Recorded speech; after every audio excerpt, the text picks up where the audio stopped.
오늘의 말씀은 이사야 14장 24절 만군의 여호와께서 맹세하여 이르시되 내게 생각한 것이 반드시 되며 내가 경영한 것을 반드시 이루리로다 라는 말씀으로 이제까지 한 부분을 정리를 하려고 합니다.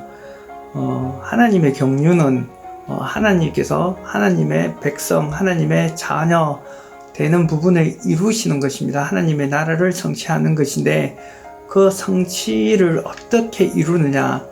언약을 통해서, 하나님의 약속을 통해서 이룬다는 것입니다. 그래서 하나님의 약속에 대한 부분이 성경에 많이 나오는데 그것의 가장 중요한 핵심은 하나님께서 약속하시고 하나님께서 이루신다는 거죠. 인간의 노력이나 인간의 공로로 이루는 것이 아니라 오직 하나님의 은혜로 이루어진다는 것을 이야기를 하고 있습니다. 그래서 믿음이라는 건 정의를 우리가 어떻게 내릴 수 있느냐? 하나님께서 하나님의 약속을 하나님의 열심으로 지키는 것을 통해서 우리가 하나님을 신뢰한다는 것, 이것이 믿음이라는 거죠. 하나님을 신뢰하는 것, 이것이 믿음의 정의라고 이야기할 수 있습니다. 보통 사람들에게 믿음의 정의를 물어보면 정말 잘 내리지 못하는 부분이 있는데 언약을 통해서 하나님의 정의를 정확하게 내릴 수 있고 그것과의 상관관계를 알 수 있다는 거죠. 그리고 또한 하나님이 신실하시다라고 이야기할 때의 그 신실함이라는 것은 하나님께서 하나님의 약속을 지키는 하나님의 열심으로 그것을 지킨다는 것, 하나님이 열심으로 하나님의 약속을 이룬다는 것, 그것이 하나님의 신실하심이라는 거죠.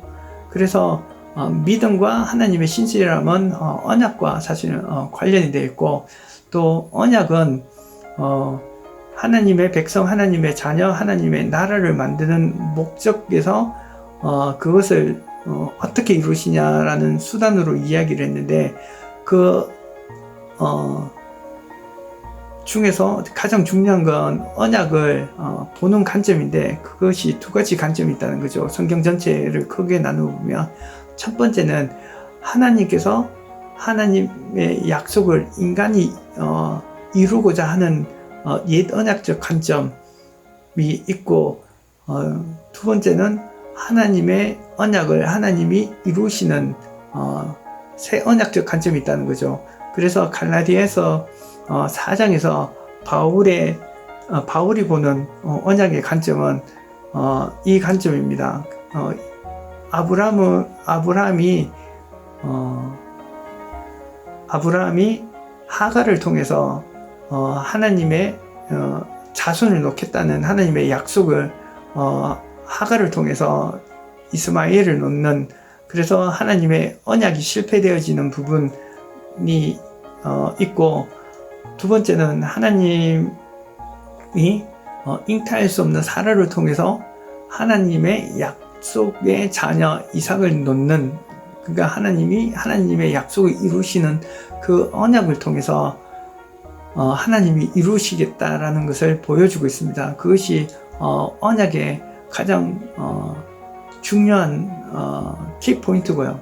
그래서 하나님의 언약을 보면 아담 언약을 보면 선악과를 먹지 말라는 것을 통해서 내 임의대로 먹지 말라는 것을 통해서 보면 결국은 인간이 탐심에 의해서 하나님처럼 되고자 하는 그 마음에서 하나님의 약속을 깨트립니다. 그래서 이것은 옛 언약적인 관점, 옛 언약이고요.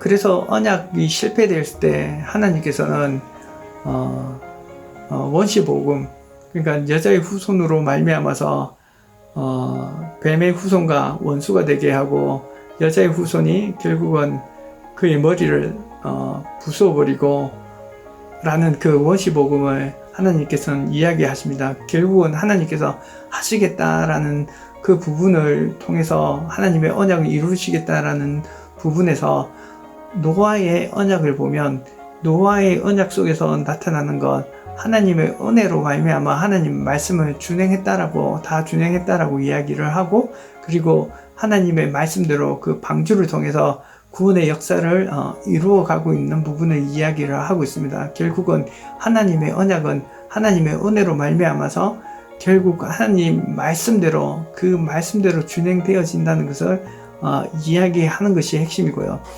그 다음에 세 번째로 나타나는 언약이 아브라함의 언약입니다. 아브라함의 언약은 결국 하나님의 나라를 이루시겠다라고 이야기하는 부분을 밑바탕에 깔고 있습니다. 그 하나님의 나라의 3요소인 백성, 영토, 주권, 이 세 가지를 창세기를 통해서 다 이야기하고 있습니다. 아브라함에게 가나안 약속의 땅을 주겠다. 그리고 너로 말미암아서 큰 민족을 이루겠다. 그리고 내 허리에서 왕이 나서 사단의 그러니까 대적의 문을 취하겠다. 이것을 아브라함의 생애를 통해서 결국은 이 세 가지를 다 이야기를 하고 있습니다. 그래서 아브라함의 생애를 통해서 결국은 백성을 이루어서 그 다음에 모세를 통해서 결국은 가나안 땅, 약속의 땅으로 들어가게 됩니다. 결국은 하나님의 모세 언약을 통해서 하나님께서 율법을 주시고, 십계명도 주시고 율법을 주시죠.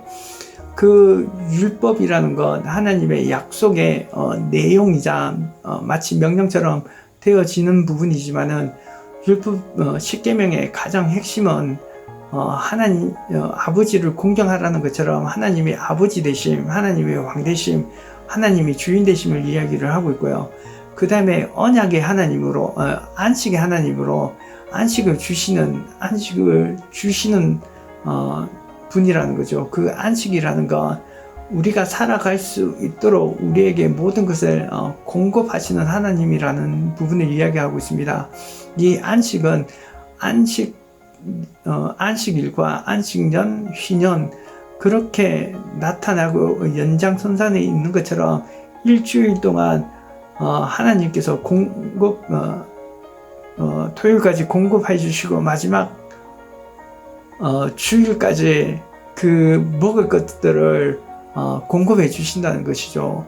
안식법이라는 건 6년 동안 일하고 1년 아무 일을 하지 않고 하나님을 예배하는 삶을 통해서 하나님이 진짜 공급해 주시는 분이구나. 하나님께서 정말 우리 인생을 책임져 주시는 분이구나. 안식년을 통해서 49년 동안 그 49년이 마지막 안식년이기 때문에 안식년도 쉬고 희년일 때 또 1년 쉬고 또 그 다음에 51년째 되는 그 부분에서도 사실은 1년을 경작하기 위해서 그 3년을 쉬어야 되는데 하나님께서 그것까지도 책임져 주시겠다라고 이야기하면서 그 율법이 정말 중심되는 건 하나님이 정말 너의 왕이시고 안식을 줄 만한 공급할 만한 하나님이라는 것, 주인 되신다는 것을 이야기를 하고 있습니다. 즉 구원을 이룰 수 있는 전능하신 하나님이라는 것을 이야기를 하고 있는데 결국은 인간은 보이지 않는 하나님을 의지하지 않고 눈에 보이는 그런 형상이나 나무의 형상을 딴 신들을 의지한다는 거죠. 그리고 눈에 보이는 돈이나 재물을 의지한다는 것이 신약에 있어서 그것들이 우상이라고 이야기를 하는 부분입니다.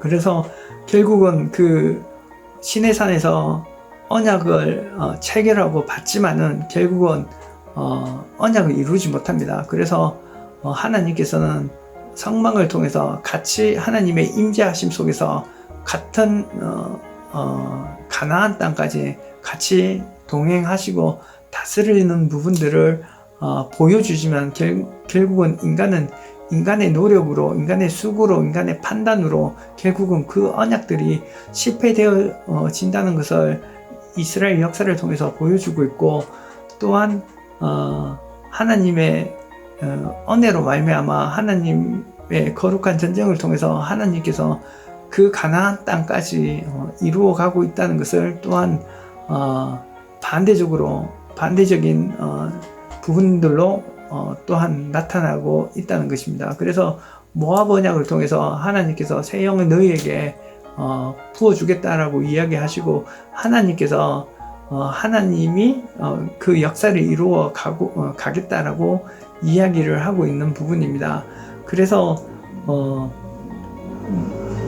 모세와 여호수아를 통해서 하나님의 약속된 가나안 땅을 비록 입성은 하지만은 완벽한 안식을 누리지 못하는 것, 하나님의 완벽한 통치를 경험하지 못하는 것, 그 다음 세대들이 결국은 하나님의 말씀에 대한 부분에 의지하지 않고 자기의 소견대로 행함으로 말미암아 온전한 하나님의 안식을 누리지 못한다는 부분을 사사기를 통해서 이야기를 계속해서 나가고 있습니다. 결국은 하나님의 주권, 하나님의 다스림을 누구를 통해서 잘 보여주느냐? 다윗을 통해서 보여주고 있습니다. 다윗을 통해서 하나님의 통치하심은 하나님께 하나님이 왕 되심을 알고 자기가 하나님의 대리 통치자임으로 깨달아서 하나님께 늘 전쟁전에 묵는 하나님을 의뢰하는, 신뢰하는 다윗의 모습을 통해서 하나님께서는 언약을 이루십니다. 하나님께서 하나님의 아들로서 삼겠다는 하나님의 약속을 다윗을 통해서 이야기하고 있습니다. 그리고 하나님께서 성전을 내 집을 지어주겠다, 내 집을 지어주겠다, 내 왕위를 영원히 하겠다라고 이야기하시면서 하나님의 나라가 이루어진다는 것을 예표적으로, 그림자적으로 보여주고 있고요. 결국은 하나님의 나라는 예수 그리스도를 통해서 예수 그리스도의 십자가의 보혈의 피로 말미암아 우리 죄인된 우리를 성결하게 하시고, 또한 성령을 통해서 하나님의 인도하심을, 성령의 인도함을 받을 때 하나님의 자녀가 되어진다는 거죠. 그래서 성령을 인도함을 받는다는 건 어떠한 삶을 산다는 거냐? 로마에서 5장에서 이야기하는 것처럼 하나님께서 예수 그리스도를 통하여 하나님의 사랑을 성령으로 우리에게 부어주신다는 것이죠. 그래서 우리가 그 사랑을 받으면 예수 그리스도가 하신 것처럼, 예수 그리스도가 하나님의 말씀을 전적으로 순종하는 삶을 보여주신 것처럼, 하나님의 아들로서 보여주신 것처럼 우리도 하나님의 말씀을, 성령의 인도함을 받아서 작은 예수 그리스도의 삶을 살아간다라는 것을 이야기를 하고 있습니다. 그래서 보면 하나님의 관한 지식, 즉 신론이라고도 이야기하는데, 하나님께서는 하나님의 대표적인 속성은 언약하시는 하나님입니다. 그리고 하나님의 언약을 이루실 수 있는 전능하신 하나님이라는 부분들을 성경에서는 이야기를 하고 있고, 인간에 대한 부분은 어떻게 정의되느냐? 인간은 하나님의 언약을 이룰 수 없는 존재이긴 하지만, 정말 하찮은 존재이지만 하나님의 임재하심으로 말미암아 하나님의 통치를 할 수 있는 부분도 같이 가지고 있다는 것입니다. 반대적으로 보면 인간이 하나님을 떠나서는 정말 인간의 의를 나타내는 삶을 살아갈 수 있다라는 부분을 이야기를 할 수 있죠. 하나님처럼 되려는 인간의 모습, 이것이 인간론이고요. 기독론은 예수 그리스도로 말미암아서 정말 하나님의 언약이 성취되어진다는 것, 그리고 예수 그리스도의 삶을 살아간다는 것이고, 예수 그리스도의 삶이란 하나님의 말씀에 전적으로 준행하는 삶을 살았다라는 것을 나타내고 있습니다.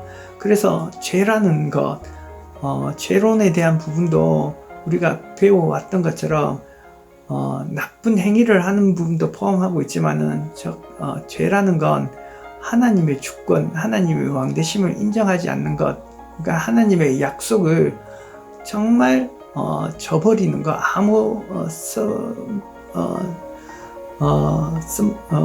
진짜 쓰레기처럼 그냥 버리는 것이죠. 하나님께서 안식 주겠다라고 분명히 우리에게 약속하지만은 우리가 그것을 신뢰하지 않으므로 헌시자처럼 버릴 수 있다는 것, 그것이 죄라는 것을 이야기를 하고 있습니다. 하나님께서는 우리에게 정말 필요한 것을 공급하시는 하나님임에도 불구하고 그것을 믿지 않는 것, 신뢰하지 않는 것이 죄라는 것이죠. 종말론에 대한 부분은 정말 요한계시록을 어렵게 푸는 부분도 있지만은 정말 이 언약을 통해서 보면 하나님께서 하나님의 약속을 이루신다는 것, 그 방법대로 간다는 것인데, 바울이 이야기하는 것처럼 성령의 사람은 결국은 육신의 소욕을 따라서 사는 사람에게 핍박을 받지만 결국은 성령의 인도함을 받는 사람들은 결국은 하나님의 나라, 온전한 하나님의 나라로 이루어져 간다는 것을 이야기를 하고 있습니다. 또한 교회론을 이야기할 때는 정말 우리가 예수 그리스도가 머리 되는 것, 즉 하나님의 통치를 받는 것, 이것이 교회론입니다. 즉 예수 그리스도가 머리가 되셔서 각각의 지체들이 연합되어 있는 부분이 곧 하나님의 나라고 하나님의 통치를 말하는 것입니다. 결국은 교회의 근무를 교회라고 이야기를 하지 아니하고 하나님의 부르심을 받은 자의 모임, 에클레시아를, 즉 밖에서 부르심을 받았다는 부분을 가지고 이야기를 하고 있습니다. 또한 예배의 본질은